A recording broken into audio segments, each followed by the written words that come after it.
പാപം എവിടെ വർദ്ധിക്കുന്നോ അവിടെയാണ് കൃപ അതിലേറെ വർദ്ധിക്കുക. അപ്പോൾ ഈ കാലഘട്ടത്തിൽ ജീവിക്കാൻ കിട്ടിയതിൻ്റെ പേരിൽ ദൈവത്തിന് ആദ്യമേ നന്ദി പറയണം. ഞാൻ ആദ്യമേ പറയാം, നമ്മൾ സ്വർഗത്തിൽ ചെല്ലുമ്പോൾ ഒരിക്കലും കരയേണ്ടി വരില്ല. കാരണം എന്നറിയോ, ഈ കാലഘട്ടത്തിൽ ജനിച്ചവരെ ഓർത്ത് ദൈവം കാത്തിരിക്കുക. കാരണം എന്താ?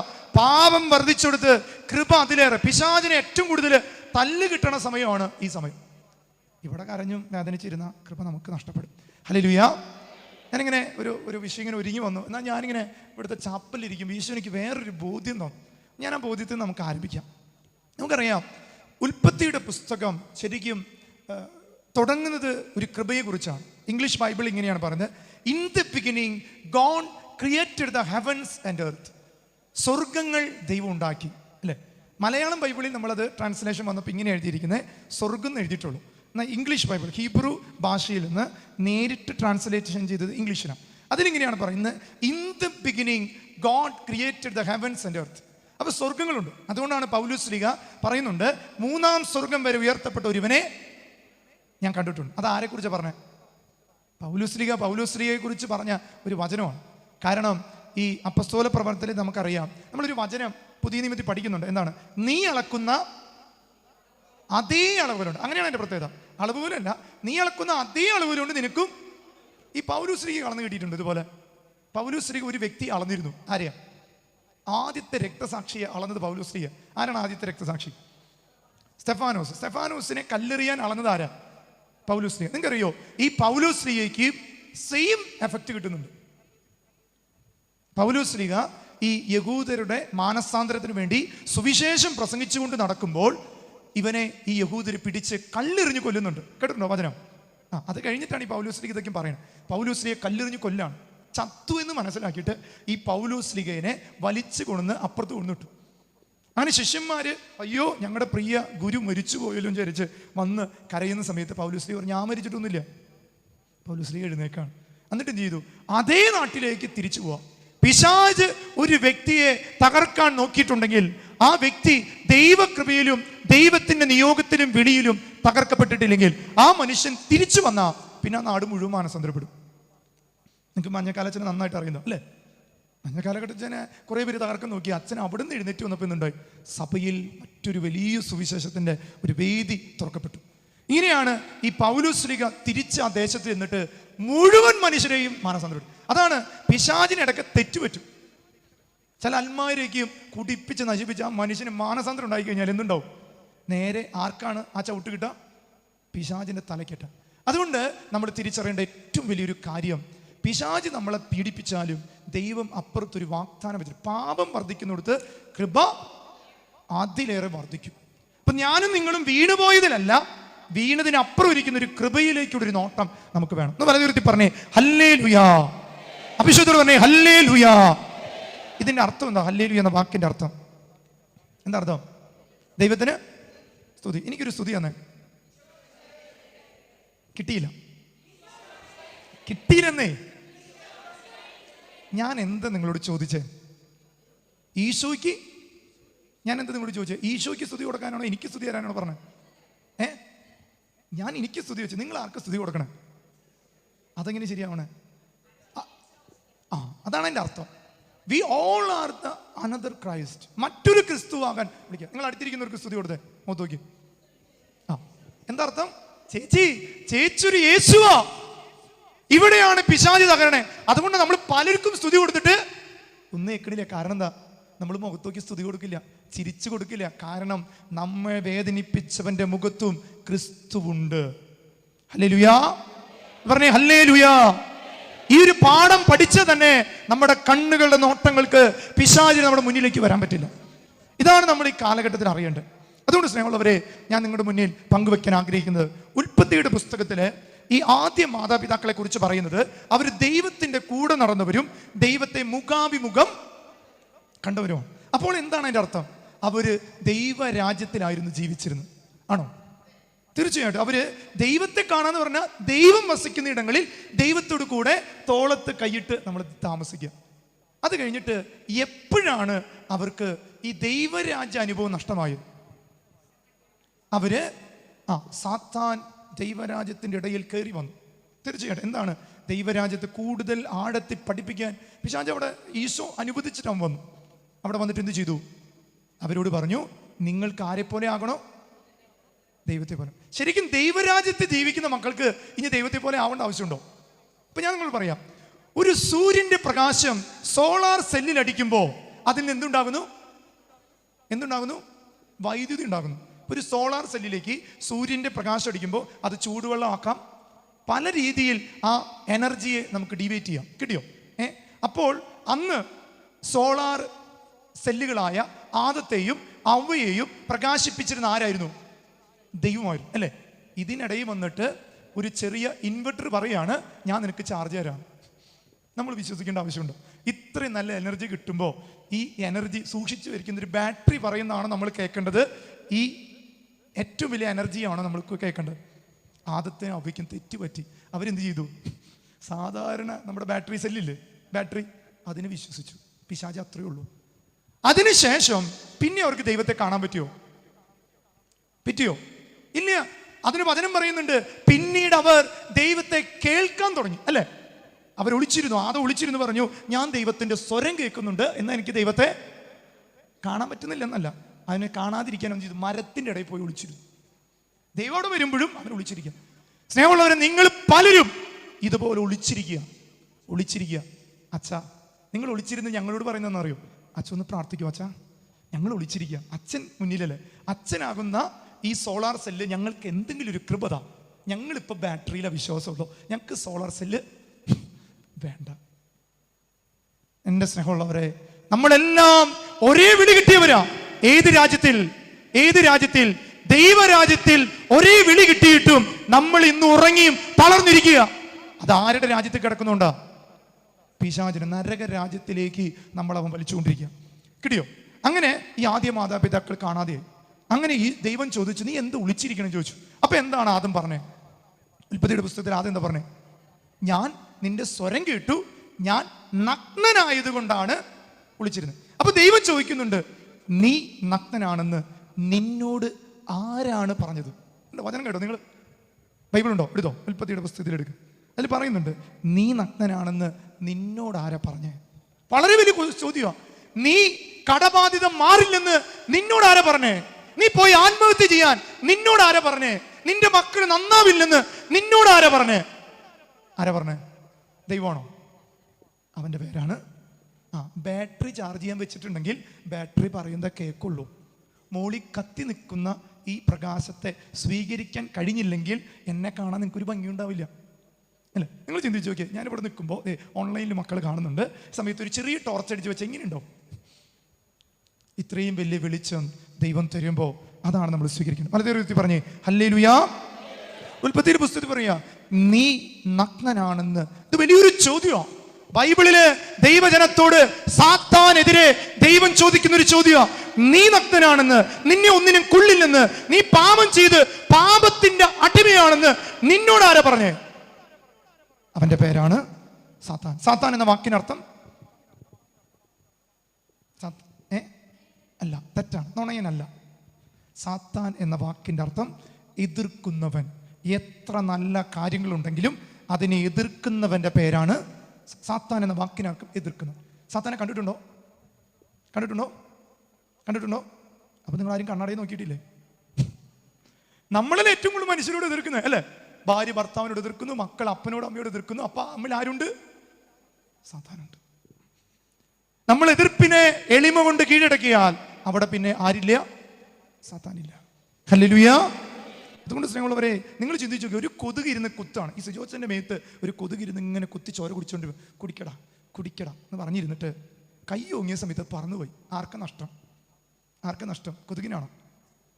സാത്താൻ ഇരിക്കുമ്പോൾ സ്വഭാവത്തിൽ തന്നെ വരുമ്പോൾ അതിനെ കൊല്ലാൻ പരിശ്രമിക്കണം.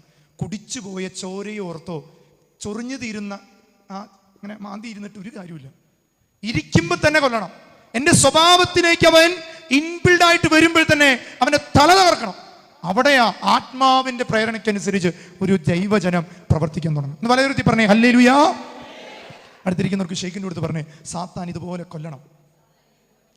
അടുത്തിരിക്കുന്നവനെ തല്ലാനല്ല പറഞ്ഞേ, പ്രവൃത്തിയിൽ ഞാൻ എന്നെ തന്നെ തല്ലിയാൽ മതി, എൻ്റെ ഉള്ളിലുള്ള. പക്ഷെ അതുകൊണ്ടല്ലേ റോമ 16 വചനം ഉപയോഗിച്ച് തല്ലണം. എന്താണ് വചനം ഉപയോഗിച്ച് തല്ലാന്ന് പറഞ്ഞത്? നിങ്ങൾക്കറിയോ, ലോകത്ത് എല്ലാ വചനം അറിയുന്ന ഒരാൾ ആരാന്നറിയും? ആരായിരിക്കും? സാത്താനാണ്. എല്ലാം അറിയാം. കാരണം എന്താ? ഇപ്പൊ ഞാനിങ്ങനെ പറയും റോമ 16:20 വചനത്താൽ ബന്ധിക്കുന്നു എന്ന് പറയുമ്പോൾ നിങ്ങൾ കുറച്ച് പേർക്ക് അറിയാം, കുറച്ച് പേരത്തെ ഏതാണോ റോമ 16:20 അറിയില്ല. പിശാചിന് ഈ കൊട്ടേഷൻ തുടങ്ങുമ്പേ അറിയാം, ദേ അച്ഛൻ തുടങ്ങിയിട്ടുണ്ട് എനിക്കിട്ടുള്ള കൊട്ട. നമുക്ക് ആകെ അറിയുന്ന വചനങ്ങൾ ഏതാ? മത്തായി 7:7 ചോദിക്കുവിൻ നിങ്ങൾക്ക് ലഭിക്കും, അന്വേഷിക്കുവിൻ കണ്ടെത്തും, മുട്ടുവിൻ. ഇതെന്നെ എഴുതിക്കൊണ്ടിരുന്നോട്ടാ. എന്നാൽ 34,565 ഏകദേശം വചനങ്ങൾ ഈ ബൈബിളിലുണ്ട്. നിങ്ങൾക്കറിയാം, മരിക്കുമ്പോൾ 2 വിധികളാണ്. ഒന്ന് തനത് വിധി. മരിച്ച സമയത്ത് 2 പേരാണ് നമ്മുടെ അരികിൽ വരിക. ഒന്ന് മിഖായേലും മറ്റൊന്ന് ലൂസിഫർ. ലൂസിഫർ എന്ന വാക്കിനർത്ഥം ദ മോർണിംഗ് സ്റ്റാർ, പ്രഭാത നക്ഷത്രം. ദൈവം നല്ല പേരാണ് എല്ലാ മനുഷ്യരും കൊടുത്തേക്കണേ. ദൈവം സാത്താനെ ഉണ്ടാക്കിയിട്ടുണ്ടോ? ഇല്ല. ദൈവം മാലാഖയെ ഉണ്ടാക്കിയത്. എന്നാൽ അവൻ്റെ പ്രവൃത്തി അവനെ, നമ്മുടെ പേരെന്താ? ചില ചേച്ചിമാരുടെ പേര് മേരി, ആന്റണി. കഴിഞ്ഞ ദിവസം ഒരു പയ്യൻ എൻ്റെ അടുത്ത് കാണാൻ വന്നു. അവൻ്റെ മാമോദിസ പേര് പാതുരപ്പിയോ. അവൻ്റെ തലയിൽ 2 കൊമ്പ്, ഇവിടെ 2 വെട്ട്, തല മുഴുവൻ സ്റ്റിച്ച്. പേര് പാതുരപ്പിയോ, സ്വഭാവം അതാണ്. നമ്മുടെ പേര് നോക്കി, മേരിന്ന പേര് വായെടുത്ത കുറ്റം പറയുള്ളൂ. കണ്ടോ? പേരിന്റെ പ്രശ്നമല്ല, പ്രവൃത്തി. അതാണ്. പ്രവൃത്തി കൂടാതെ വിശ്വാസം അതിൽ തന്നെ. വിശ്വാസം കൂടാതെ പ്രവൃത്തിയും രണ്ടും അങ്ങനെ അങ്ങോട്ട് കണക്ട് ചെയ്യാം. നിർജീവമാണ്. അപ്പോൾ നമ്മൾ തിരിച്ചറിയാം. അപ്പൊ ദൈവം കൊടുത്ത ഈ പേരിനെ സാത്താൻ, മാലാഖ സാത്താനായിട്ട് മാറിയ. അതാണ് നിങ്ങൾ വെളിപാട് പുസ്തകത്തിന് ഒരു പുസ്തകമുണ്ട്. അതേതാണ്? യൂദാസിന്റെ ലേഖനം. എടുത്തേ, യൂദാസിന്റെ ലേഖനം. 2 പേരാണ് നമ്മൾ മരിച്ചു കിടക്കുമ്പോൾ വരാം. എടുത്തേ, യൂദാസിന്റെ ലേഖനത്തില് ഒരു അധ്യായമുള്ളൂ, 9-ാം വാക്യം. പതുക്കെ എടുത്തോളൂ. പതുക്കെ എടുത്തില്ലെങ്കിൽ ആ പേജ് അങ്ങോട്ട് മറിഞ്ഞു പോകും. കാരണം നമ്മൾ പെട്ടെന്ന് ശ്രദ്ധിക്കപ്പെടാത്തൊരു പുസ്തകമാണ്. എടുത്തോ, യൂദാസ് എഴുതിയ ലേഖനം എന്ന് പറഞ്ഞിട്ട് അതിൽ ഒരു അധ്യായമുള്ളൂ, 9-ാമത്തെ വാക്യം. എടുത്തോ, വെളിപാട് പുസ്തകത്തിന് മുമ്പ്. അതിലിങ്ങനെയാണ് പറയണേ: പ്രധാന ദൂതനായ മിഖായേൽ മോശയുടെ ശരീരത്തെ ചൊല്ലി പിശാചിനെ തർക്കിപ്പിച്ചപ്പോൾ ഒരു നിന്ദാവചനം പോലും ഉരിയാടാതെ ദൈവം നിന്നെ ശാസിക്കട്ടെന്ന് പറഞ്ഞു.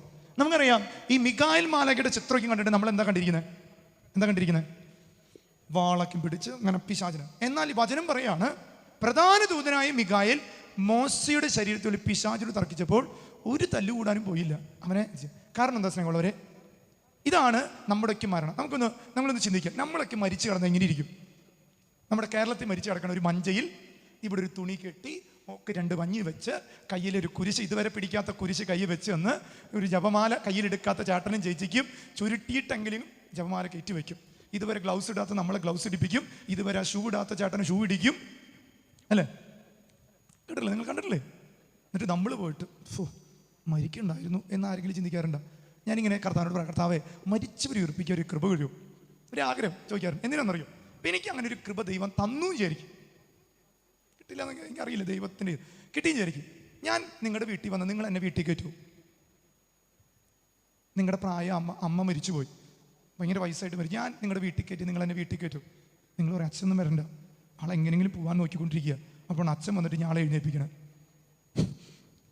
പലരുടെയും മനസ്സും കരച്ചിലും ഈ ശവമഞ്ചത്തിന്റെ മുന്നിൽ ഇരുന്ന് കാണുമ്പോൾ ഇതൊക്കെയും സ്വർഗത്തിനറിയാം, ഒന്നാന്തരം അഭിനയമാണ് അല്ലേ? പിറ്റേ ദിവസം സാരി എടുക്കാൻ ഓടുന്നവരാ പലരും. എന്താ 3-ന്റെ ഇതിന് സാരി എടുക്കണ്ടേ? അമ്മ മരിച്ചതിന്, അതിന് ഒട്ടത്തിന് ഞാൻ കണ്ടിട്ടുണ്ട്. അപ്പൊ എന്ത് ഇതൊക്കെ ഇത്രയേ ഉള്ളൂ സ്നേഹമുള്ളവരെ. ഈശോ വചനത്തിൽ പറഞ്ഞു, മരിച്ചവരെ ഓർത്ത് നിങ്ങൾക്ക് അറിയണ്ട, അവർ ഈ ഭൂമിയിൽ നിന്ന് രക്ഷ പ്രാപിച്ചു. നിങ്ങൾ ജീവിച്ചിരിക്കുന്നവരെ ഓർത്ത് കരഞ്ഞു പ്രാർത്ഥിക്കുവിൻ. വലയിരുത്തി പറഞ്ഞേ ഹല്ലേലൂയാ. അങ്ങനെ മോശം മരിച്ചു എടുക്കുമ്പോൾ മുഖ്യദൂതനായ മിഖായേലും ആര് വന്നു? ലൂസിഫറും വരികയാണ്. ഒരാളെ എവിടേക്ക് കൊണ്ടുപോകാനാണ് വരുന്നത്? ഒരാൾ സ്വർഗത്തിലേക്കും മറ്റൊരാൾ നരകത്തിലേക്കും. അപ്പോൾ ഇങ്ങനെ വരുമ്പോൾ എന്താണ് കാര്യം? മിഖായേൽ ഇങ്ങനെ പറയാൻ എന്താ കാരണം? കാരണം മോശ ചെയ്തൊരു പാപം മിഖായേലിന്റെ മുന്നിലേക്ക് പിശാച് എടുത്തു വയ്ക്കുക. അതിങ്ങനെയാണ്. നമുക്കറിയാം, പഴയ നിയമത്തിൽ ഇസ്രായേൽ ജനത്തെ 400 വർഷത്തിന്റെ അടിമത്തിൽ നിന്ന് ഇസ്രായേൽ ജനത്തെ രക്ഷിച്ചു കൊണ്ടുപോകാം മോശ. നമുക്കറിയാം, നമുക്കൊക്കെ ഒത്തിരി അനുഗ്രഹം കിട്ടി തുടങ്ങിയല്ലേ, പിന്നെ അനുഗ്രഹം മാത്രം മതി, ദൈവത്തെ വേണ്ട. ഈ ഇസ്രായേൽ ജനം ചോറുണ്ണ അല്ലെങ്കിൽ ഭക്ഷണം കഴിക്കാൻ പോലും ഒന്നും ഉണ്ടായിരുന്നില്ല. 4 വർഷം അടിമത്തം, 400 വർഷത്തിന്റെ അടിമത്തം, വെള്ളം കുടിക്കാൻ ഒന്നുമില്ല. അങ്ങനെ ഈ അടിമത്തത്തിൽ ഇവർ കൊണ്ടുപോകുമ്പോൾ ഇവർ ചോദിക്കുന്നുണ്ട്, വിശന്നിട്ട് പാടില്ല, മോശ കരം വിരിച്ചു, മന്ന വീഴുന്നു, തിന്നുന്നു. ഇവർക്ക് മനസ്സിലായി എന്ത് ചോദിച്ചാലും കിട്ടും. 5 മിനിറ്റ് കഴിഞ്ഞപ്പോൾ വെള്ളം ദാഹിച്ചിട്ട് പാടില്ല. ഈ അടിമപ്പണി എടുക്കുമ്പോഴില്ലേ, വെള്ളം ചോദിച്ച ചാട്ട കൊണ്ട് പുറത്തടി കിട്ടും. ഈ അടി കിട്ടുമ്പോ അതിൽ നിന്ന് ഒഴുകുന്ന രക്തമാണ് അവർ കുടിച്ചിരുന്നത്. ഇന്ന് രക്തമല്ല, ഇന്ന് ജീവജലമാണ് കർത്താവ് ഒഴുകിയത് പാറപ്പുറത്തുനിന്ന്. അങ്ങനെ ഈ ജനം ചോദിക്കുമ്പോൾ ഈ മോശം എന്ത് ചെയ്യുന്നറിയോ, ദൈവത്തോട് പറഞ്ഞപ്പോൾ ദൈവം പറഞ്ഞു, നീ ആ പാറയിലടിച്ചോ, വെള്ളം കിട്ടും. അങ്ങനെ പാറയിലടിച്ചു, വെള്ളം വന്നു, കോരി കുടിച്ചു, കുളിച്ചു, സന്തോഷിച്ചു. കുറച്ചുകൂടി നടന്നപ്പോൾ ഇവർ പറഞ്ഞു, പിന്നെയും ദാഹിക്കുന്നുണ്ട്, ഇനിയും വെള്ളം. നമ്മുടെ പോലെ തന്നെ അല്ലേ? ഇപ്പോൾ ചില കുട്ടികളെ കൊണ്ട് ആദ്യം ഒരു അമ്മ വരും. എന്നിട്ട് അമ്മ പറയും, അച്ഛാ എൻ്റെ കുഞ്ഞിന് വേണ്ടി പ്രാർത്ഥിക്കണം. കുഞ്ഞിന് വേണ്ടി പ്രാർത്ഥിച്ചു, സീറ്റ് കിട്ടാൻ. സ്കൂളിൽ സീറ്റ് കിട്ടാനാണ് ആദ്യത്തെ പ്രാർത്ഥന. കഴിഞ്ഞു, സീറ്റ് കിട്ടി, കൊച്ചു വളർന്നു. പിന്നെ 10ാം ക്ലാസ് പാസ്സാവാനുള്ള അടുത്ത പ്രാർത്ഥന. 10ാം ക്ലാസ് പാസ്സായി, ഇനി എൻട്രൻസ് പാസ്സാവാനുള്ള അടുത്ത പ്രാർത്ഥന. എൻട്രൻസ് കഴിഞ്ഞപ്പോൾ എന്തായി, നീറ്റ് ജയിക്കാനുള്ള, നീറ്റ് എൻട്രൻസ് കഴിഞ്ഞു. ഇനി വിദേശത്ത് പോകാനുള്ള പ്രാർത്ഥന. വിദേശത്ത് പോയി, കൊച്ച് നശിച്ചു പോയി, ഇനി രക്ഷപ്പെടാനുള്ള പ്രാർത്ഥന. രക്ഷപ്പെട്ടു വന്ന് കല്യാണം കഴിഞ്ഞാൽ കൊച്ചുണ്ടാവാനുള്ള പ്രാർത്ഥന.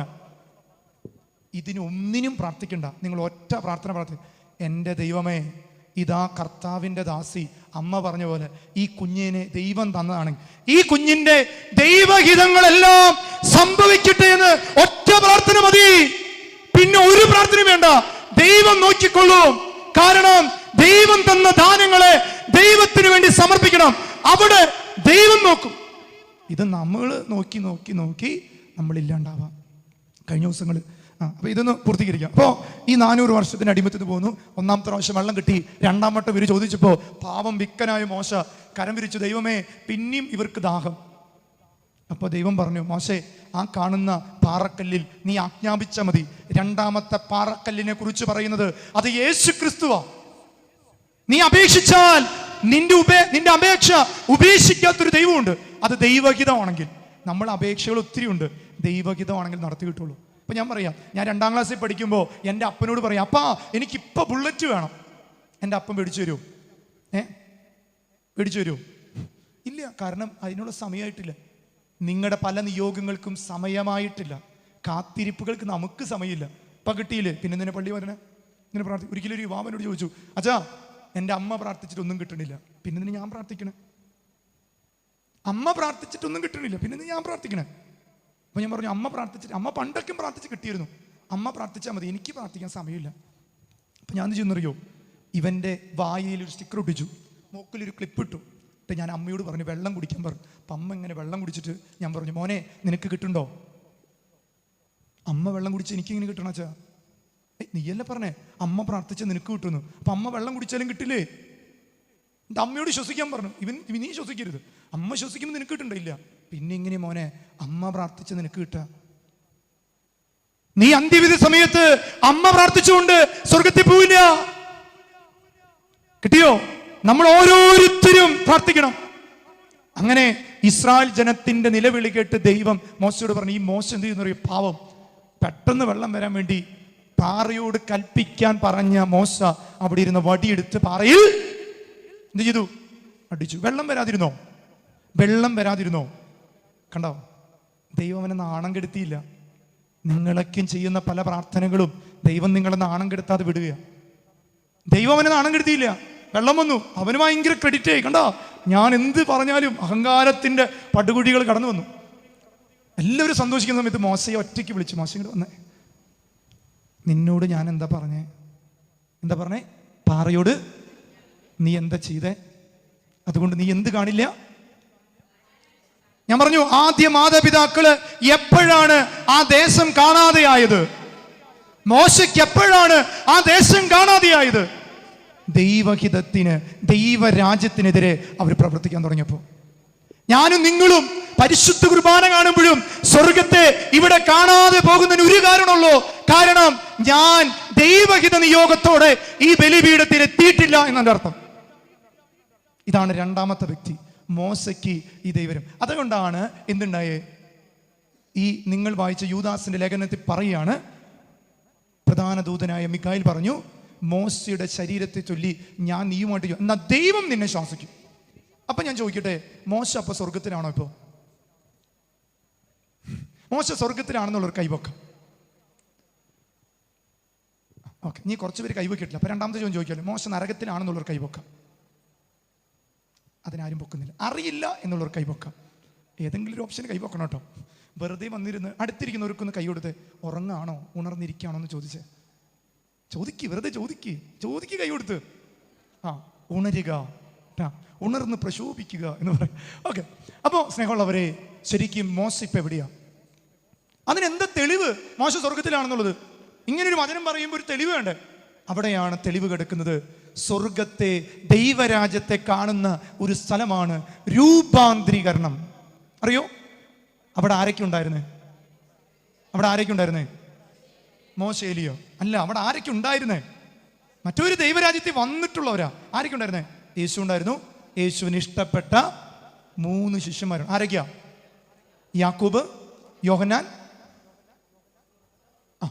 പത്രോസ്. 3 പേരാണ് അവിടെ ഉണ്ടായത്. അവര് പത്രോസ് പറയുന്നു, നമുക്കിവിടെ 3 കൂടാൻ. ഒന്ന് ആർക്കാ? മോശയ്ക്ക്. കണ്ടോ, മോശ ഇപ്പൊ എവിടുന്ന വന്നിരിക്കുന്നേ?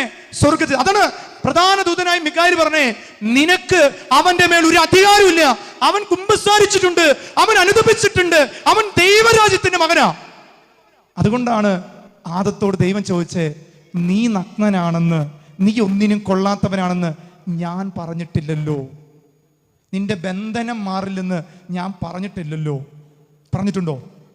ഇല്ല. വളരെ ഉയർത്തി പറഞ്ഞേ ഹല്ലേലൂയാ, ഹല്ലേലൂയാ. അടുത്തിരിക്കുന്ന വിഷയക്കിൻ്റെ കൊടുത്ത്, നീ ദൈവരാജ്യത്തിന്റെ മകനും മകളുമാണ്. മകനാണെങ്കിൽ മകൻ എന്ന് പറയാം, മകളാണെങ്കിൽ മകളാണെന്ന് പറയും. എന്നിട്ട് ചിരിച്ചിട്ട് പറയും. ദൈവരാജ്യത്തിൽ ഇങ്ങനെ ചിരിച്ചിരിക്കുന്നവരുണ്ടാവുള്ളൂ. ആരെങ്കിലും അറിയോ? ദൈവരാജ്യത്തിൽ എപ്പോഴും ഹല്ലേലൂയ ഹല്ലേലൂയ, ഇത് മാത്രമുള്ളൂ. ദൈവത്തിന് സ്തുതി, ഇതിങ്ങനെ പാടിക്കൊണ്ടിരിക്കും. അതുകൊണ്ട് സ്നേഹമുള്ളവരെ, ഞാനിങ്ങനെ പറഞ്ഞൊരു വിഷയത്തിൽ കടന്നു പോവാം. നിങ്ങൾക്കറിയാം, പുതിയ നിയമത്തിൽ വരുമ്പോൾ ഇത് പഴയ നിയമത്തിന്റെ കുറിച്ച് ഇതെല്ലാം നോക്കുക. യേശയ്യാ പ്രവാചകന്മാരെല്ലാം വരും. ഒറ്റ ലക്ഷ്യമുള്ളൂ. എന്താണ്? ദൈവരാജ്യം. നമ്മുടെയും ലക്ഷ്യം ദൈവരാജ്യം. മരിച്ചു കഴിഞ്ഞ് നമ്മൾ എവിടേക്ക് പോകണം എന്ന് പറയും? ദൈവരാജ്യം. പിശാചിന്റെ നരകരാജ്യത്തേക്കല്ല. സത്യമായിട്ടുണ്ട് കത്തോലിക്ക സഭ കൃത്യമായിട്ട് പറയുന്നത്. സ്വർഗം നരകം ശുദ്ധീകരണ സ്ഥലം. തെറ്റാണ് ശരിക്കും പറഞ്ഞത്. സ്വർഗം ശുദ്ധീകരണ സ്ഥലം, നരകം. അതുകൊണ്ട് ഈ ഫൗസ്റ്റീനമ്മയുടെ ഡയറി പറയുന്നൊരു സന്തോഷകരമായ കാര്യമുണ്ട്. അത് പറഞ്ഞാൽ ഇവിടെ കുറേ പേര് ചാടി എഴുന്നേൽക്കും. ഇപ്പോൾ ഫൗസ്റ്റീനമ്മയുടെ ഡയറി പറയുന്നൊരു സംഭവമാണ്. ഫൗസ്റ്റീനമ്മയുടെ മഠത്തിൽപ്പെട്ട ഒരു നല്ല സിസ്റ്റർ, വിശുദ്ധിയായ സിസ്റ്റർ മരിക്കുകയാണ്. അങ്ങനെ മരിച്ചു. ഈ സിസ്റ്റർ പോയിട്ട് 2-3 മാസമൊക്കെ ആയി. അങ്ങനെ ഒരു ദിവസം ഈശോ പ്രത്യക്ഷപ്പെട്ടപ്പോൾ ഫൗസ്റ്റീനമ്മ ഈശോയോട് ചോദിച്ചു, ഞങ്ങളുടെ സിസ്റ്റർക്ക് സുഖമാണോ? കാരണം വിശുദ്ധിയായ സിസ്റ്റർ ആയതുകൊണ്ട് എവിടെ പോയിട്ടുണ്ടോ? എവിടെ? സ്വർഗത്തിൽ പോയിട്ടുണ്ടോ? അപ്പം ഇങ്ങനെ പറഞ്ഞു, ഞങ്ങളുടെ സിസ്റ്റർക്ക് സുഖമാണ്. അപ്പോൾ ഈശോ പറഞ്ഞു, അവിടെ എത്തിയിട്ടില്ല. എന്താ സിസ്റ്റർ അവിടെ എത്താതെ? സിസ്റ്റർ എന്തായാലും എത്തിയിട്ടുണ്ടാവുമല്ലോ. അപ്പോൾ ഈശോ പറഞ്ഞു, ഇനിയൊരു 15 ദിവസം കൂടി കഴിഞ്ഞ് എത്തും. അപ്പോൾ എന്താന്ന് ചോദിച്ചപ്പോൾ പറയാണ്, ഒരു പാട്ട് പ്രാക്ടീസ് നടക്കുകയാണ്. ഞങ്ങൾക്കിങ്ങനെ സെമിനാരിലും മഠത്തിലും ഈ പാട്ട് പ്രാക്ടീസ് ചെയ്യുന്ന സമയത്ത് ആ പാട്ട് പഠിപ്പിക്കുന്ന സിസ്റ്റർ ബഹുമാനിക്കാതെ ഈ സിസ്റ്റർ ഉറങ്ങിപ്പോയി. അതിൻ്റെ ശുദ്ധീകരണം നടന്നുകൊണ്ടിരിക്കുകയാണ്.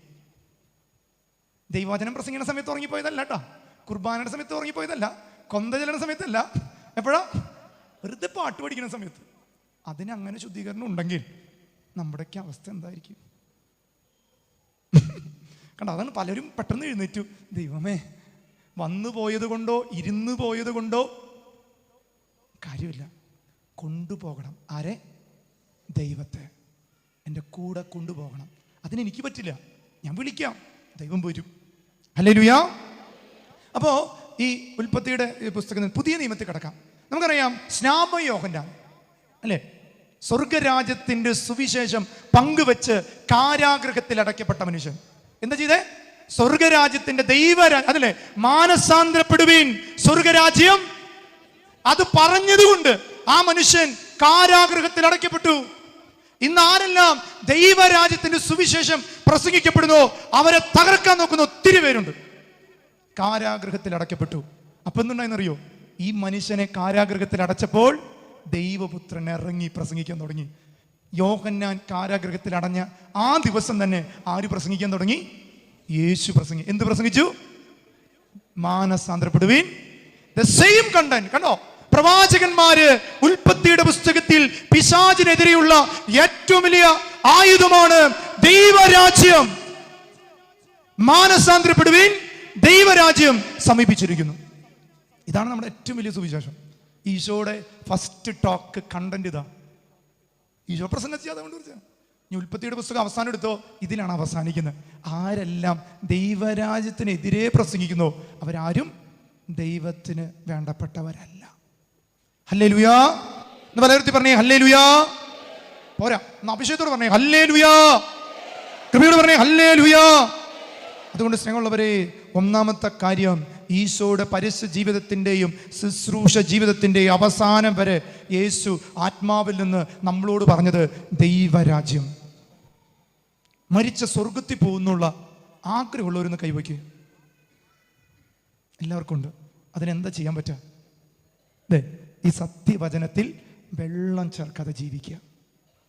കാരണം ദൈവരാജ്യത്തിൻ്റെ സുവിശേഷം കിടക്കുന്നത് എവിടെയാ? ദൈവവചനത്തിലാണ്. സ്നേഹമുള്ളവരെ, നമുക്ക് ഫിലിപ്പി 2:21 വചനം പറയുന്നു. നിങ്ങളെല്ലാവരും അന്വേഷിക്കുന്നത്, കേട്ടോ വചനം, എന്തായാലും വിജിലച്ചൻ അത് പറഞ്ഞിട്ടുണ്ടാവും എനിക്ക് തോന്നുന്നു. നിങ്ങളെല്ലാവരും അന്വേഷിക്കുന്നത് സ്വന്തം താല്പര്യമാണ്, കർത്താവായ യേശു ക്രിസ്തുവിൻ്റെ താല്പര്യമല്ല. അത് പൗലോസ് പറഞ്ഞതാ അല്ലേ? നമ്മൾ അത് മാറ്റി വയ്ക്കും. അതാണ് പറയുന്നത്, നിങ്ങൾ ആദ്യം അവിടുത്തെ രാജ്യവും നീതിയും അന്വേഷിക്കും, ബാക്കിയെല്ലാം കൂട്ടി യോജിപ്പിക്കപ്പെടും. ഞാൻ കണ്ടിട്ടുള്ളതാ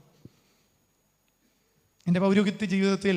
ബാക്കിയെല്ലാം ദൈവരാജ്യം, അതിനു വേണ്ടി നടന്നപ്പോൾ കർത്താവ് തന്ന അനുഗ്രഹങ്ങൾ എൻ്റെ കണക്ക് പുസ്തകത്തിൽ എഴുതി വെച്ചപ്പെട്ടിരിക്കുന്ന ആത്മാക്കളായിരിക്കും നിങ്ങൾ.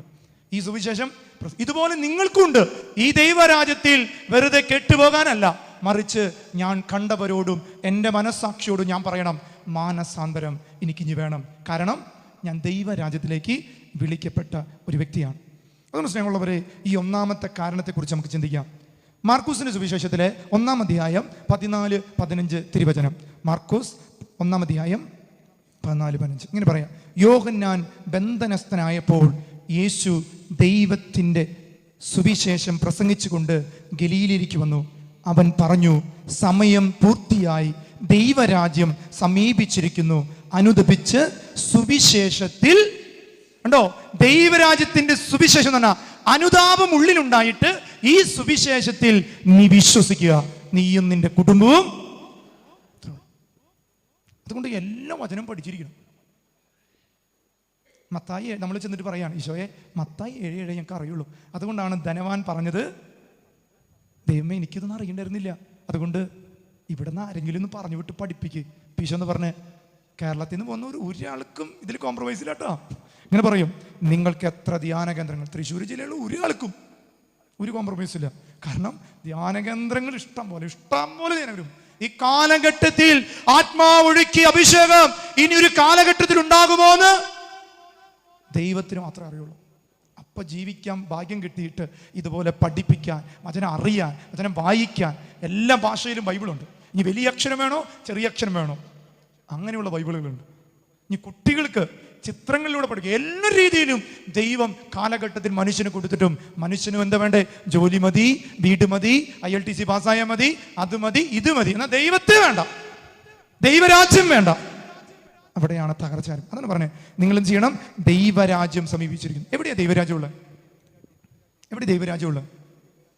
ആബേലച്ചൻ പണ്ടൊരു പാട്ട് എഴുതിയിട്ടുണ്ട്. പാട്ട് എന്ന് പറയും, ഈശ്വരനെ തേടി ഞാൻ നടന്നു, കടലുകൾ കടന്നു ഞാൻ തിരഞ്ഞു. നമ്മളിപ്പോൾ ചെയ്യുന്നത് തന്നെയല്ല, തിരഞ്ഞുകൊണ്ടിരിക്കുക. എവിടെയാ ദൈവം? അവിടെയുണ്ടോ? ഇവിടെയുണ്ടോ? എവിടെയാ ദൈവം ഉള്ളേ?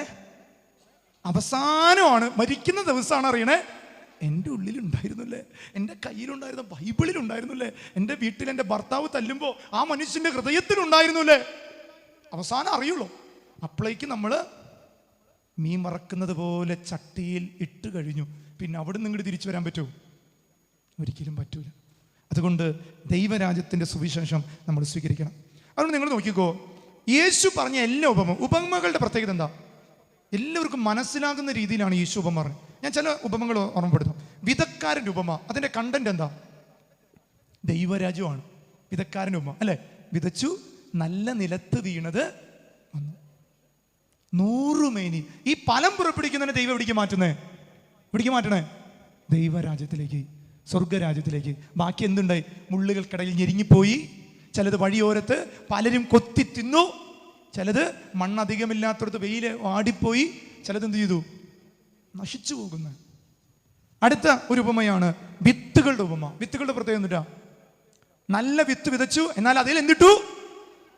കളകൾ പറിച്ചെടുക്കട്ടെ എന്ന് പറഞ്ഞപ്പോൾ ദൈവം പറഞ്ഞു പറിക്കരുത്, കാരണം വിളവെടുക്കുമ്പോൾ നല്ലത്. എന്നിട്ട് എന്ത് ചീത്തയും എടുത്ത് എന്ത് ചെയ്തു? കത്തിച്ച് തീയിലെറിഞ്ഞു കളഞ്ഞു. അടുത്ത ഉപമ. ഇത് ഏത് രാജ്യത്തെ കുറിച്ചിട്ടുള്ളതാണ്? ഭൂമിയെ കുറിച്ചിട്ടാണോ? നിങ്ങൾ ജീവിക്കുന്ന വീടിനെ കുറിച്ചിട്ട് അല്ല, സ്വർഗരാജ്യം. സ്വർഗരാജ്യം. അടുത്തൊരു ഉപമയാണ് കളകളുടെ ഉപമ. പിന്നെ പുളിമാവിന്റെ ഉപമ അല്ലെ. ഒരു തുള്ളി മതി നമ്മുടെ ഉള്ളില് ദൈവരാജ്യത്തെ കുറിച്ച് ഒരു ചെറുപുളി ഉണ്ടെങ്കിൽ അത് മുഴുവൻ മാവിനെയും ആ കുടുംബത്തിലുള്ള എല്ലാത്തിനെയും മക്കളെ വരെ എന്ത് ചെയ്യും? ദൈവരാജ്യത്തെ കുറിച്ച് പുളിപ്പുണ്ടാക്കും. അതുകൊണ്ടല്ല ചില അമ്മമാര് വിചാരിച്ച കുടുംബം അനുഗ്രഹിക്കപ്പെടും. പുളിമാവ് അമ്മയാണ്. ഞാൻ കണ്ടിട്ടുണ്ട് ഞങ്ങളൊരെ ചില അമ്മമാര് മരിച്ചു കഴിയുമ്പോൾ ആ കുടുംബത്തിന്റെ പുളി പോയി, കുടുംബം തകരും. ഇന്ന് നിങ്ങളെ വിധിക്കും എല്ലാവരും. നിങ്ങൾ വന്നതുകൊണ്ട് പല അപകടങ്ങളും ഒഴിവായിട്ടുണ്ട്. ഒരിക്കലൊരു മകളൻ വന്നിട്ട് എന്നോട് പറഞ്ഞു, അച്ഛാ എൻ്റെ അമ്മയായിരുന്നു എൻ്റെ അനുഗ്രഹം, നിങ്ങളുടെ കുടുംബത്തിൻ്റെ അനുഗ്രഹം എൻ്റെ അമ്മയായിരുന്നു. എൻ്റെ അമ്മ മരിച്ചതോടുകൂടി തകർച്ചു. കാരണം എന്താ? ആ അമ്മയായിരുന്നു ആ കുടുംബത്തിൻ്റെ നീതിമാനായ സ്ത്രീ. ഈശോ പറയുന്നുണ്ട്, ഈ ദേശത്തെ ഞാൻ അനുഗ്രഹിക്കുന്നത് ഒരു വ്യക്തി. അതുകൊണ്ട് അബ്രഹാം പറയുന്നുണ്ട്, ഞങ്ങളുടെ നാടിനെ നശിപ്പിക്കല്ലേ. അപ്പൊ ദൈവം പറഞ്ഞു, നീ കുറച്ച് നീതിമാന്മാരെ കാണിച്ച. അപ്പോൾ അബ്രഹാം വന്നിട്ട് പറഞ്ഞു, 50 പേരെ മതിയോ? 50 മതി. അബ്രഹാം തിരിച്ചു വന്ന് നോക്കിയപ്പോൾ പറഞ്ഞു, 40 ആയാലോ? 40 മതി. പിന്നെ വന്നിട്ട് പറഞ്ഞു, 30 മയ്യ, 30 മതി, 30 തീർച്ചയായിട്ടും കാണിച്ചു തരാം. പിന്നെ വന്നിട്ട് പറഞ്ഞു, 10 ആയാലോ? ഈശോ അവസാനം എന്താ പറഞ്ഞേ? ഒരെണ്ണത്തെങ്കിലും കാണിച്ചു തരൂ. അബ്രഹാം പറഞ്ഞു, നിനക്ക് ഇഷ്ടമുള്ള ചെയ്തു, ഒറ്റ എണ്ണല്ല. കണ്ടോ സ്നേഹമുള്ളവരെ? ഇതാണ് പിശാച് ചെയ്യുന്നേ.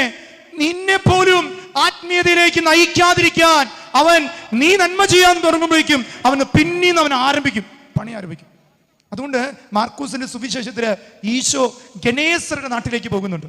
ശ്രദ്ധിച്ചിട്ടുണ്ടോ വചനഭാഗം? മാർക്കോസ് 5 തോന്നുന്നു, 4-ാം അധ്യായം. മാർക്കോസിന്റെ സുവിശേഷം നോട്ടത്തെ 4-ാം അധ്യായം. അവിടെ മനോഹരമായ എനിക്ക് ഏറ്റവും ഇഷ്ടപ്പെട്ട ഒരു വചനമാണ്. അവിടെ ഈശോ ഗനേസരുടെ നാട്ടിലേക്ക് പോവാണ്. ഗനേസരുടെ നാട്ടിൽ എന്ന് പറഞ്ഞാൽ ദെക്കോപോളസ് എന്ന് പറഞ്ഞ 10 സിറ്റികൾ കൂടിയ ഒരു സ്ഥലമാണ്. അവിടുത്തെ ഒരു ചെറിയ ഗ്രാമത്തിന്റെ പേരാണ് എന്ത് ഗനേസർ. ഗനേസർ എന്ന നാടിനൊരു പ്രത്യേകതയുണ്ട്. ഞാൻ അതാണ് നിങ്ങളുടെ മുന്നിൽ ഒന്ന് പങ്കുവയ്ക്കും. ഗനേസർ എന്ന നാട്ടിൻ്റെ ഒരു പ്രത്യേകത, അവിടെ ഡീമോണിക്കൽ സ്പിരിറ്റുകളെ വാഴിച്ചിട്ടുള്ള സ്ഥലം. ചിലർ അങ്ങനെയാണ്, ചില സ്ഥലങ്ങൾ, ചില ഒബ്ജക്റ്റുകൾ, ചില വസ്തുക്കളിൽ സ്പിരിറ്റ് പെട്ടെന്ന് കയറും. അപ്പോൾ ഈ ഡിമോണിക്കൽ സ്പിരിറ്റിനെ സ്ഥലം എന്താ കാരണം എന്നറിയോ? യഹൂദര് ആ സ്ഥലത്തേക്ക് പോവില്ല. എവിടേക്ക് പോവില്ല? ഗനേസർ എന്ന നാട്ടിൽ. കാരണം അവിടെ ശവങ്ങൾ കുഴിച്ചിട്ട സ്ഥലം. നമ്മൾ പറയുകയാണെങ്കിൽ എല്ലാ തരത്തിലുള്ള സ്ഥലത്തെ സിമിത്തിരികളുള്ള സ്ഥലം. അതുകൊണ്ട് വേറൊരുത്തിരി ഇവർ കുഴിച്ചിടില്ല, ഇവിടെ കൊണ്ട് കുഴിച്ചിടും. അതുകൊണ്ടാണ് അവിടെ ഏറ്റവും കൂടുതൽ എന്തുണ്ടായിരുന്നു? പന്നികളുണ്ടായിരുന്നു. എന്താ കാരണം? ശവം തിന്നാം, വളരാം ചെയ്യാം. അതുകൊണ്ട് യഹൂദർക്ക് ഏറ്റവും അശുദ്ധമായ സ്ഥലമായിരുന്നു ഇത് ഗനേസർ എന്ന നാട്. ആരും പോകാറില്ല. യേശു ആരായിരുന്നു? യേശു യഹൂദനായിരുന്നോ? തീർച്ചയായിട്ടും യഹൂദനായിരുന്നു. ഈശോ അവിടേക്ക് പോവുകയാണ്. യേശു എങ്ങനെ പോണേ?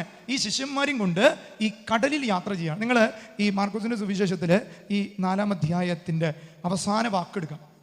ഇത് കടലിനെ ശാന്തമാക്കുന്നതാണ്.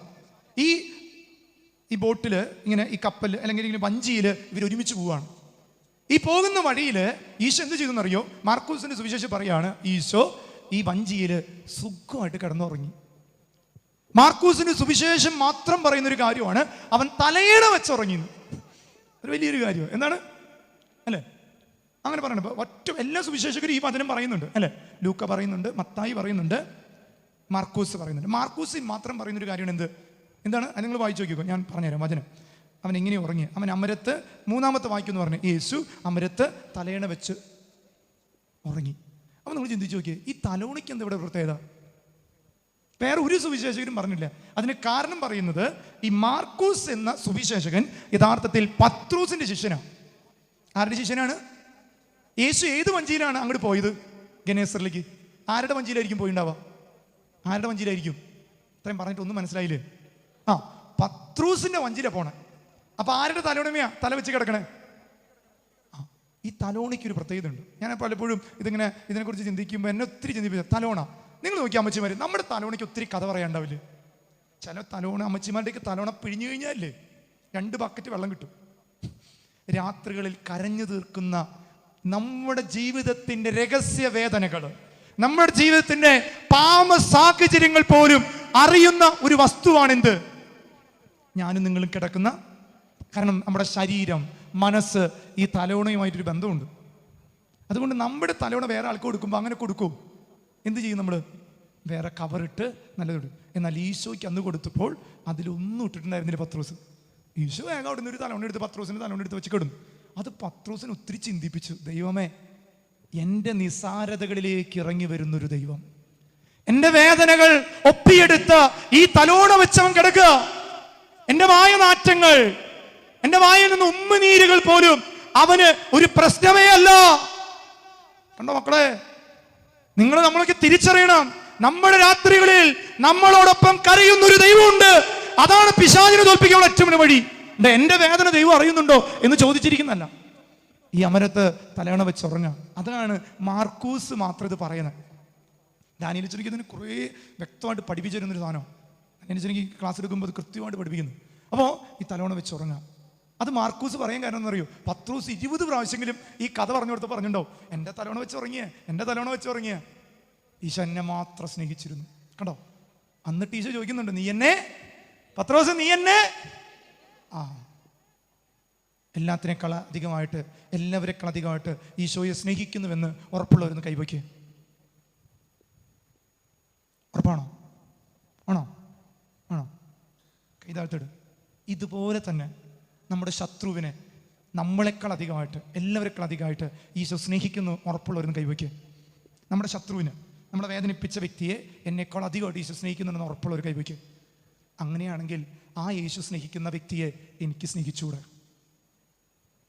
അതുകൊണ്ടല്ലേ യൂദാസ് ഒറ്റക്കൊടുക്കാൻ പൈസ മേടിച്ച് പോക്കറ്റിൽ എണ്ണിക്കൊണ്ടിരിക്കുക.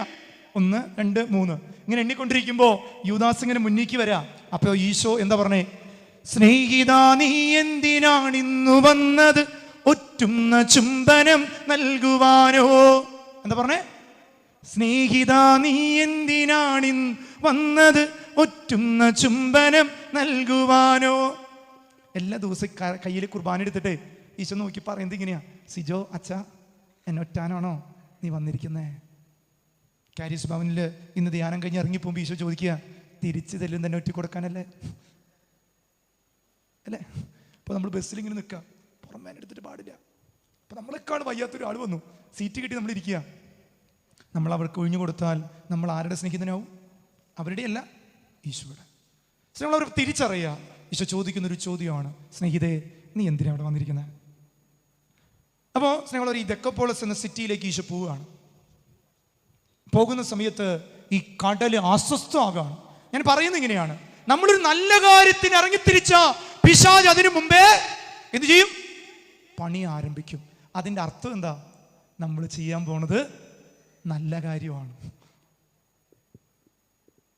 ഞാൻ ഇന്ന് എൻ്റെ ഒപ്പം വന്ന ഡ്രൈവർ ഇവിടെ ഇരിക്കുന്നുണ്ട്. ഞാനിങ്ങനെ ഇന്ന് രാവിലെ 5 മണിക്ക് പുറപ്പെട്ടതാണ് തൃശ്ശൂരിൽ. അപ്പോൾ ഇങ്ങനെ പുറപ്പെട്ട് വണ്ടി എടുത്ത് കുറച്ച് കഴിഞ്ഞപ്പോൾ വണ്ടിയുടെ ബ്രേക്ക് കിട്ടണില്ല. അപ്പോൾ ഞങ്ങൾ ഭയങ്കര പ്രാർത്ഥന ചൊല്ലി, ഭയങ്കര ഇതൊക്കെ ചൊല്ലി ഇങ്ങനെ പോരാണ്. അപ്പോൾ എനിക്ക് മനസ്സിലായി എന്താണ്, അവൻ പണി ആരംഭിച്ചിട്ടുണ്ട്. അപ്പോൾ നല്ല കാര്യത്തിന് പോണേ. നമ്മൾ അങ്ങനെ ചിന്തിക്കണം, പേടിച്ചിരിക്കല്ല. അവൻ മുന്നേ വരുന്നുണ്ടെങ്കിൽ അവന് മുമ്പേ തട്ട് ആരംഭിക്കണം. കിട്ടിയോ? ഈശോ അവിടെ എന്ത് ചെയ്തെന്നറിയോ? ഈശോ സുഖമായിട്ട് ഉറങ്ങി, തലോണ് വെച്ചിട്ട്. ഇത്രയും കടല്, പ്രക്ഷുബ്ധം, കൊടുങ്കാറ്റ്, ഭയങ്കര പ്രശ്നം. എന്നാ സ്നേഹമുള്ളവർ, നിങ്ങൾക്ക് അറിയോ, നമ്മൾ എല്ലാം തകരുമ്പോഴേ ആര് വിളിക്കുള്ളൂ? ഈശോയെ വിളിക്കുള്ളൂ. പിശാചിനതറിയാം. ഈ മനുഷ്യരുടെ പ്രത്യേകത, പണിയെല്ലാം കിട്ടി ആകെ ഇങ്ങനെ പരിപ്പ് പോയി പോലെ ഇരിക്കുമ്പോൾ കർത്താവേ വരണമേ വിളിക്കുള്ളൂ. അതന്നുണ്ടായത്. പത്രോസ് എന്നവന്റെ പ്രത്യേകത എന്താ? അവൻ മുക്കുവന്മാരിൽ പ്രധാനിയായിരുന്നു. അതായിരുന്നു അവന്റെ അഹങ്കാരം. ഡോക്ടറേറ്റ്, ഫിഷറീസിൽ ഡോക്ടറേറ്റ് ഉള്ളവനായിരുന്നു ആര്? പത്രോസ്. അപ്പൊ എന്ത് ചെയ്യുന്നറിയോ? പത്രോസ് ഇങ്ങനെ കാറ്റ് വന്നപ്പോ, ഇത് നിസ്സാര കാറ്റ്, പായ അങ്ങോട്ട് പിടിച്ചാൽ മതി, അങ്ങോട്ട് പോവും. പായ അങ്ങോട്ട് പിടിച്ചു, ടിങ്കടന്റെ വരാൻ കുഴപ്പമില്ല, നമുക്കിങ്ങനെ തൊഴ ഇങ്ങനെ പിടിക്കാം. എങ്ങനെ പിടിച്ചിട്ടും അങ്ങോട്ട് തന്നെ പോക്ക്. ഇവനെന്നറിയോ? എന്തിന്? ഈശോ ഒരു മുക്കുവനല്ലോ, മരപ്പണിക്കാരൻ്റെ ആളല്ലേ. നമുക്കെല്ലാം അറിയാന്നേ, നമ്മൾ പലരും കണ്ടിട്ടില്ലേ? ഇതൊന്നും പ്രശ്നമില്ലെന്നേ. ഇതൊക്കെ നമ്മൾ എത്ര കണ്ടിരിക്കുന്നു. മക്കളെ, പണി ആരംഭിക്കുമ്പോ തന്നെ മുട്ടുകുത്തണം. പണി ആരംഭിക്കുന്നതിന് മുമ്പേ ശാന്തതയോടെ പ്രാർത്ഥിക്കണം. ഈശോ ചെയ്തത്, ഈശോ അമരത്തിങ്ങനെ ഈശോയ്ക്ക് മനസ്സിലായി, പത്രോസെ നീ എളിമപ്പെടും, നിന്റെ കയ്യിൽ ഇത് ഒതുങ്ങില്ല, നിന്റെ കയ്യിൽ ഒതുങ്ങില്ല. നീ ദൈവരാജ്യത്തിന്റെ ആദ്യത്തെ മാർപ്പാപ്പയ. നീ നിന്നിലല്ല, നീ എന്നിൽ ഒതുങ്ങ്. പലപ്പോഴും കണ്ടിട്ടുണ്ട് ഞങ്ങളൊരു ഭയങ്കരമായിട്ട് ഒരുങ്ങിപ്പോവും, ഭയങ്കര പ്രാർത്ഥിച്ചിങ്ങനെ അച്ഛനൊക്കെ പഠിച്ച് ഒരു കണ നടക്കില്ല. എത്ര സുവിശേഷം പറഞ്ഞാലും എല്ലാവരും. ഞാൻ ഈ കോട്ടുവായി ഇടണം കാണുമ്പോൾ എനിക്ക് പേടി, ദൈവം ഇവരുടെ വായിൽ പോയി ഒട്ടിരിക്കാവോ, കാരണം നിങ്ങൾ വലിക്കല്ല ഇങ്ങനെ. അപ്പോൾ ഞാൻ കണ്ടിട്ടുണ്ട്. കാരണം നമ്മളല്ല ഒരുങ്ങേണ്ടത്, നമ്മൾ ഒരുങ്ങിയതെല്ലാം ദൈവത്തിന് കൊടുത്ത് വന്ന് നിൽക്കണം, ദൈവം ചെയ്യും. അതാണ് ഞാൻ പഠിച്ചത്. അപ്പോൾ ഈ പത്രോസിന്റെ കഴിവിൽ ആശ്രയിച്ചു. അതുകൊണ്ട് ഇന്നത്തെ യുവജനങ്ങൾ സ്വന്തം കഴിവിൽ ആശ്രയിക്കുമ്പോൾ പരാജയം വിളിച്ചു വരുത്തും. സ്വന്തം കുടുംബത്തിലുള്ള മക്കള് സ്വന്തം കഴിവിൽ ആശ്രയിക്കുമ്പോൾ പിശാചിനെ ഇടപെടാൻ പറ്റും. ദൈവത്തിൽ ആശ്രയിച്ചവരെ ആർക്കും തൊടാൻ പറ്റില്ല. ഞങ്ങളവരെ അങ്ങനെ പത്രോസ് ഇത് ആശ്രയിച്ച് ഈ കടല് പ്രക്ഷുബ്ധ. അവസാനം പത്രോസിന് മനസ്സിലായി, നമ്മളെല്ലാം മരിക്കും. ഞാൻ നിങ്ങളോട് ചോദിക്കട്ടെ, ശരിക്കും അന്ന് അവർ മരിക്കുമായിരുന്നോ? മരിക്കില്ല എന്നുള്ളവരൊന്ന് കൈവയ്ക്കും. ആ വഞ്ചി മുങ്ങിപ്പോയ മരിക്കില്ല എന്നുള്ള ഉറപ്പ് പറഞ്ഞു. ജീവിക്കുന്ന ഉറപ്പുള്ളവരൊന്ന് കൈവയ്ക്ക്. അവര് ആര് പറഞ്ഞു മരിക്കില്ല? ഈശോ മുക്കിടും. ഈശോ മരിക്കാൻ ഉദ്ദേശിച്ചെങ്കിൽ മരിക്കില്ലേ? ഇതിന്റെ അർത്ഥം ഇത്രയേ ഉള്ളൂ, മരിച്ചാലും ജീവിച്ചാലും എന്റെ കൂടെ ആരുണ്ട്? അതാണ് വിശ്വാസം. ഈ വെള്ളത്തിൽ മുങ്ങി മരിക്കുമ്പോഴും അമരത്തിരിക്കുന്നവൻ ദൈവമാണ് എന്റെ കൂടെയുള്ളവൻ എന്ന് വിശ്വസിക്കണം. ഐസുവില് നമ്മുടെ പ്രിയപ്പെട്ടവർ കിടക്കുമ്പോഴും അവന്റെ അമരത്ത് ക്രിസ്തുവുണ്ട്. അവനോടൊപ്പമാണ് എന്റെ അപ്പൻ, എന്റെ ഭർത്താവ്, എന്റെ അമ്മ, എന്റെ മക്കള് മരിക്കുമെന്നുള്ള വിശ്വാസം. അല്ലെങ്കിൽ കാര്യമൊന്നുമില്ല, അല്ലെങ്കിൽ ഇതൊക്കെ 5 മിനിറ്റ് കൊണ്ട് പോകും, നഷ്ടപ്പെടും. ഒരിക്കലെ ഒരു സിസ്റ്ററെ കണ്ടുമുട്ടാൻ ഇട വന്നു. അപ്പോൾ സിസ്റ്റർ എൻ്റെ അടുത്ത് വരുമ്പോൾ സിസ്റ്റർ ഇങ്ങനെ കരയാം. 90 വയസ്സുള്ള ഒരു സ്വന്തം അമ്മ, ഈ സിസ്റ്ററുടെ സ്വന്തം അമ്മ മരിച്ചുപോയി. എത്ര വയസ്സ്? 90 വയസ്സിൽ. ഈ സിസ്റ്റർക്ക് ഇത് ഉൾക്കൊള്ളാൻ പറ്റുന്നില്ല. എൻ്റെ അമ്മ മരിക്കുമ്പോൾ ഞാൻ അടുത്തുണ്ടായിരുന്നില്ല, എനിക്ക് അമ്മയെ കാണാൻ പറ്റിയില്ല. ഞാൻ പറഞ്ഞു, സിസ്റ്റർ അടുത്തുണ്ടായിരുന്നെങ്കിൽ അമ്മ എഴുന്നേക്കായിരുന്നു. ഇല്ല. എന്നിട്ട് ഇതൊക്കെയും പറയുമ്പോഴും ഈശോ എനിക്കൊരു വെളിപ്പെടുത്തി തന്നതാണ്. ഈ സിസ്റ്റർ പഠിപ്പിക്കുന്ന കാലത്ത്, ഈ കുറച്ച് നാൾ മുമ്പ്, ഈ അമ്മ മരിക്കുന്നതിന് കുറച്ച് നാൾ മുമ്പ് ഒരു 5ാം ക്ലാസ്സുകാരി കുട്ടിയെ പഠിപ്പിക്കുന്ന ഒരു ടീച്ചറാണ്. ഈ സിസ്റ്റർ ഈ 5ാം ക്ലാസ്സുകാരി കൊച്ചിൻ്റെ അമ്മ ക്യാൻസർ വന്ന് മരിച്ചു. അപ്പോൾ ഈ സിസ്റ്റർ എന്താണെന്ന് അറിയാം, കൊച്ചിനോട് പറഞ്ഞേ, മോളെ അതൊരു ദൈവഹിതമാണ്, നീ അമ്മയെ ആർക്ക് വിട്ടുകൊടുക്കണം? എന്നിട്ട് 90 വയസ്സുള്ള അമ്മ മരിച്ചപ്പോൾ ഉൾക്കണം. പറയാൻ എളുപ്പട്ടോ സ്നേഹമുള്ളവർ, ജീവിതത്തിൽ വരുമ്പോൾ അത് ഏറ്റെടുക്കാൻ കഴിഞ്ഞില്ലെങ്കിൽ പിന്നെന്താ കാര്യം? പത്രോസ് ഇവൻ വിളിച്ചു, ഞങ്ങൾ മരിക്കാൻ പോവാ. അപ്പോഴും ഈശോ നോക്കുന്നത്, പത്രോസ് ഞാൻ നിന്റെ കൂടെയല്ലേ മരിക്കാൻ പോണേ, നീ എന്താ വിശ്വസിക്കാത്തെ? അവിടെയാ സാത്താൻ തോൽപ്പിക്കപ്പെടുന്നേ. ഈശോ എഴുന്നേറ്റു. എന്താ പറഞ്ഞേ? എൻ്റെ പത്രോസ്, ഞാൻ നിന്റെ കൂടെ ഉണ്ടായിട്ട് പോലും നീ ഇങ്ങനെയാണെങ്കിൽ എന്താ കാര്യം? കാറ്റിനെയും കടലിനെയും ശാന്തമാക്കി. നല്ല ഡോസ് കൊടുത്തിട്ടുണ്ടാവില്ല ഈശോ. ബൈബിളിൽ ശാന്തമായിട്ട് എഴുതിയിട്ടുള്ളൂ, നല്ല ഡോസ് കൊടുത്തിട്ടുണ്ടോ? കാരണം പഠിപ്പിക്കുകയാണ്. ഈശോ എന്തിനാ മഞ്ചി പോയേ? ഈശോ എന്തിനാ ഉറങ്ങിയേ? ഇത് പഠിപ്പിക്കാനാ. എന്നിട്ട് അവിടെ ചെന്ന് ഗനേസരുടെ നാട്ടിലേക്ക് അവൻ കാല് വയ്ക്കുമ്പോൾ ആരാ വന്നേ? നിങ്ങൾ നോക്കിക്കോ. ആണ് മാർക്കോസിന്റെ സുവിശേഷത്തില് 5ാം അധ്യായത്തിന്റെ ആദ്യ വാക്യം വായിക്കി. അവൻ കടലിന്റെ മറുകരയിൽ ഗനേസരുടെ നാട്ടിലെത്തി. അവൻ വഞ്ചിയിൽ നിന്ന് ഇറങ്ങിയ ഉടനെ അശുദ്ധാത്മാവ് ബാധിച്ച ഒരുവൻ ശവകുടീരത്തിൽ നിന്ന് ഓടി വന്നു. കണ്ടോ? അതുകൊണ്ട് അവൻ നേരത്തെ ഈ ശിഷ്യന്മാരെ പേടിപ്പിക്കുക. ഈ ഭയം വെച്ച് അവിടെ പോയി എന്തിട്ടുണ്ടാവും പോണേ? നിങ്ങൾ ഇവിടുന്ന് പോകുമ്പോൾ എങ്ങനെ പോണം? തായിരത്തിൽ പോണം. ഇങ്ങോട്ട് പാടാ, ശരിയാക്കി വരാം. ഈശോ അത് പഠിപ്പിച്ചത് ശിഷ്യന്മാർ. അവിടെ ചെന്നിറങ്ങിയപ്പോൾ ഇവർ പേടിച്ചിട്ടുണ്ടാവോ? ഇല്ല. കാല് വെച്ചു, അവൻ വന്നു, ബന്ധിച്ചു, വിട്ടുപോയി. ഈശോ കൃത്യമായിട്ട് കണക്ട് ചെയ്യുക. ഇതാണ് ദൈവരാജ്യം, ഇതാണ് സ്വർഗരാജ്യം. കിട്ടിയോ? അതുകൊണ്ട് നരകരാജ്യം നമ്മളെ പേടിപ്പിക്കുമ്പോൾ പേടിച്ചൊതുങ്ങാനുള്ളവനല്ല ക്രിസ്തു വിശ്വാസി. അന്റെ അമരത്തിരിക്കുന്നവനോട് ചേർന്ന് നിന്നിട്ട് ഈ ലോകത്ത് ഓരോന്നിനെയും തട്ടി വീഴ്ത്താനുള്ളവരാ. അല്ലെങ്കിൽ പറഞ്ഞേ പോരെന്നേ, ഉറക്കെ പറഞ്ഞേ. അതുകൊണ്ട് ഈശോയുടെ സ്വർഗാരോപണത്തിലേക്ക് ആരോപണം ചെയ്യുന്ന 40 ദിവസം, ഈശോ മരിച്ചു കഴിഞ്ഞിട്ട് 40 ദിവസം ഈശോ പ്രത്യക്ഷപ്പെട്ടപ്പോൾ എന്താ പഠിപ്പിച്ചെന്നറിയോ? നിങ്ങൾ അപ്പസ്തോല പ്രവർത്തനത്തില് 1-ാം അധ്യായം 3-ാം വാക്യം വായിച്ചോ. അപ്പസ്തോല പ്രവർത്തനം 1:3 പറയാ, പീഡാനുഭവത്തിന് ശേഷം 40 ദിവസത്തേക്ക് യേശു അവരുടെ ഇടയിൽ പ്രത്യക്ഷനായി ദൈവരാജ്യത്തെ കുറിച്ച് പഠിപ്പിച്ചു. ഓരോ വിശുദ്ധ കുർബാനയും ഇനി വരുമോ ഇല്ലയോ എന്ന് അറിഞ്ഞുകൂടാ എന്ന് പറഞ്ഞ് തിരിച്ചു പോകുമ്പോ എന്തിനു വേണ്ടിയിട്ടാ? ദൈവരാജ്യത്തിൽ മരിച്ച് ജീവിക്കാൻ വേണ്ടിയിട്ടാ. അല്ലേ? ലാറ്റിൻ കുർബാനയിൽ നിന്ന് പറയാം, ബലി പൂർത്തീകരിക്കപ്പെട്ടു, ഇനി നിങ്ങൾ സമാധാനത്തോടെ പോയി എന്ത് ചെയ്യണം? സമാധാനത്തോടെ പോകുമ്പോൾ നിങ്ങൾക്ക് വല്ല സമാധാനം ഉണ്ടാവും. അത് ജീവിക്കണ്ടേ? കർത്താവിനെ നമ്മൾ ജീവിക്കണം. അതുകൊണ്ട് പിശാച് തരുന്ന സഹനത്തിൻ്റെ പേരാണ് എന്ത്? തകർച്ച. ദൈവരാജ്യം അനുവദിക്കുന്ന കുരിശിൻ്റെ പേരാണ് സഹനം. എന്താണ്? ദൈവരാജ്യം അനുവദിക്കുന്ന കുരിശിൻ്റെ പേരാണ് അതുപോലെ നരകരാജ്യത്തിലേക്ക് നടന്നു നീങ്ങുമ്പോൾ ഒരു വ്യക്തിക്കുണ്ടാകുന്ന അല്ലെങ്കിൽ ദൈവഹിതം അനുസരിച്ച് ജീവിക്കാതെ ഉണ്ടാകുന്ന കുരിശിൻ്റെ പേരാണ് തകർച്ച. ഇന്ന് നമുക്കുണ്ടാകുന്നത് പലതും ദൈവരാജ്യമല്ല. ദൈവരാജ്യത്തിന് ഒരു പാട്ടിൻ്റെ ഇരടി പറഞ്ഞു. നിങ്ങൾ കത്തോലിക്ക സഭയുടെ മതബോധന ഗ്രന്ഥം 550 പറയുന്നത് ഇങ്ങനെയാണ്: ദൈവരാജ്യത്തിൻ്റെ ആഗമനം, പിശാചിൻ്റെ രാജ്യത്തിൻ്റെ പരാജയം. എന്നാൽ കത്തോലിക്ക സഭയുടെ 550 ഖണ്ഡിക പറയുന്നതാണ്, എപ്പോഴെല്ലാം ദൈവരാജ്യത്തിന്റെ ശക്തി വർദ്ധിക്കുന്നോ അവിടെ നരകരാജ്യമില്ലാതെയോ. ഹല്ലേലൂയ പറഞ്ഞേ, രാമ്യം പറഞ്ഞേ. ഇതാണ് ഞാൻ സംഭവിക്കേണ്ടത് നമ്മുടെ വീട്ടിൽ ദൈവരാജ്യം. നിങ്ങൾക്ക് ഈ പാട്ട് കേട്ടിട്ടുണ്ടോ? മുൾമൂടി അണിഞ്ഞു കൊണ്ടീശോ. കേട്ടിട്ടുണ്ടോ? ഇതാരെഴുതിയതാ? അറിയോ? ബേബി ജോൺ കലയന്താനി എന്ന് പറഞ്ഞ ഒരു സഹോദരൻ നമ്മുടെ കത്തോലിക്ക സഭയിൽ ഒത്തിരി ഭക്തിഗാനങ്ങൾ എഴുതിയിട്ടുണ്ട്. ഈ മനുഷ്യൻ്റെ പ്രാർത്ഥനാ ഗ്രൂപ്പിൽപ്പെട്ട ഒരു സഹോദരി ക്യാൻസർ ഒന്ന് മരിക്കാൻ കിടക്കാം. ആ സമയത്ത് ഈ ചേച്ചിയെ കാണാൻ ഈ ചേട്ടൻ ചോദിച്ചു, എന്തിനാ? നമ്മൾ രോഗിയെ കാണാൻ ഞങ്ങൾ അച്ഛന്മാരെന്തിനു പോവാ? ആശ്വസിപ്പിക്കുക, അവരെ ആശ്വസിപ്പിക്കുക. അങ്ങനെ ഈ ചേട്ടൻ അടുത്ത് ചെന്നു ആശ്വാസ വാക്കുകൾ പറയുമ്പോൾ ഈ ചേച്ചി പറഞ്ഞ വാക്കെന്താണെന്നറിയോ? ബേബി, എൻ്റെ ഈശോ മുൾമുടി ചൂടി എൻ്റെ മുഖത്ത് മുത്തം തരുമ്പോൾ മുള്ളാണോ ചുണ്ടാണോ കൊള്ളുക? ഓപ്ഷൻ എ, ചുണ്ടാണ് കൊള്ളുക എന്നുള്ളവർ കൈവക്കാം.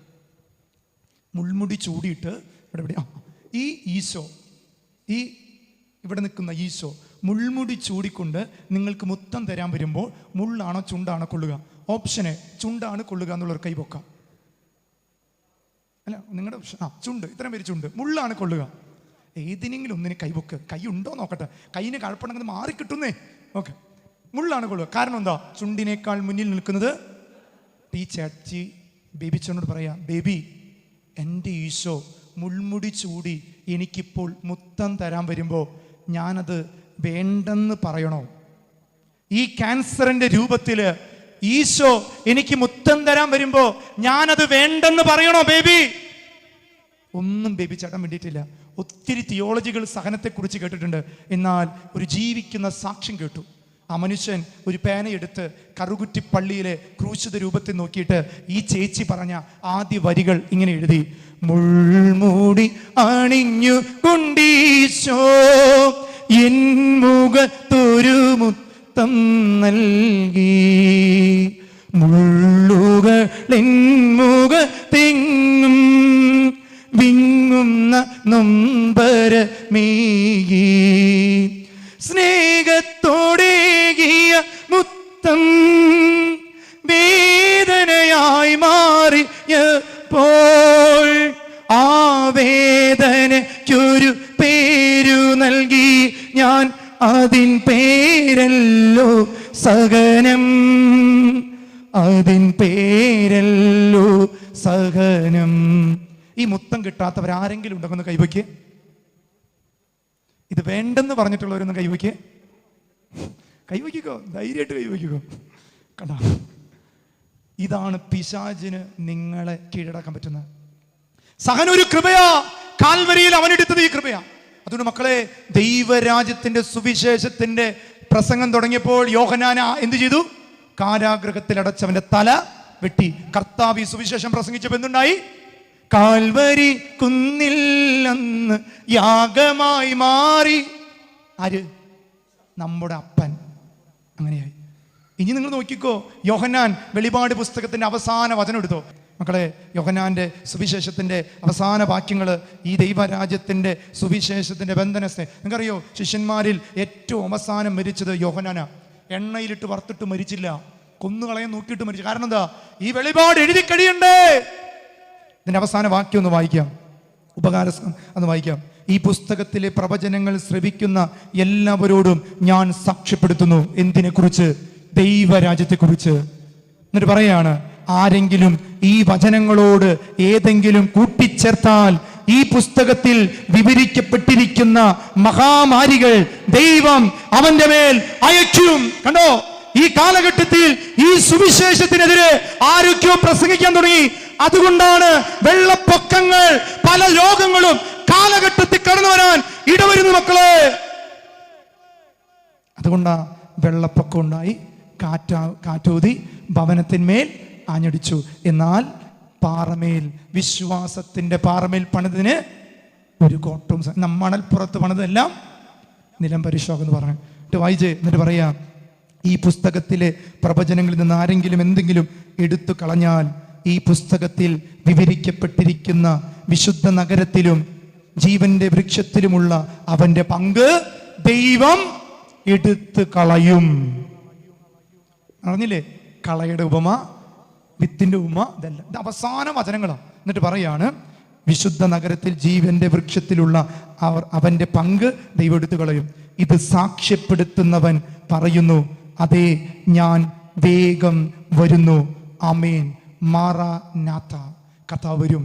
അതുകൊണ്ടാണ് പരിശുദ്ധ അമ്മയെ കുറിച്ച് പാടിയത് ഇങ്ങനെ എഴുതിയത്, രണ്ടാം വരവിൻ അമ്മേ മേരി കന്യാമാതാവേ, കർത്താവിൻ വരവിനു വേണ്ടി ലോകമൊരു കണമേ, സുവിശേഷം തീ പോലെങ്ങും കത്തിപ്പടരട്ടെ. ഈ സുവിശേഷമാണ് ഇനി പ്രസംഗം. ഏത് സുവിശേഷം? ദൈവരാജ്യത്തിന്റെ. അപ്പൊ ദൈവരാജ്യത്തിൽ നമുക്ക് കണ്ടുമുട്ടാൻ പറ്റുമോ? ഞാൻ കണ്ടില്ലെങ്കിൽ നിങ്ങൾ എനിക്ക് വേണ്ടി പ്രാർത്ഥിക്കണം. ഞാൻ ചെന്നിട്ട് നിങ്ങളെ കണ്ടില്ലെങ്കിൽ അങ്ങനെ ഒരു ബാർട്ടർ സമ്പ്രദായത്തിൽ നമുക്ക് പ്രാർത്ഥിക്കാം.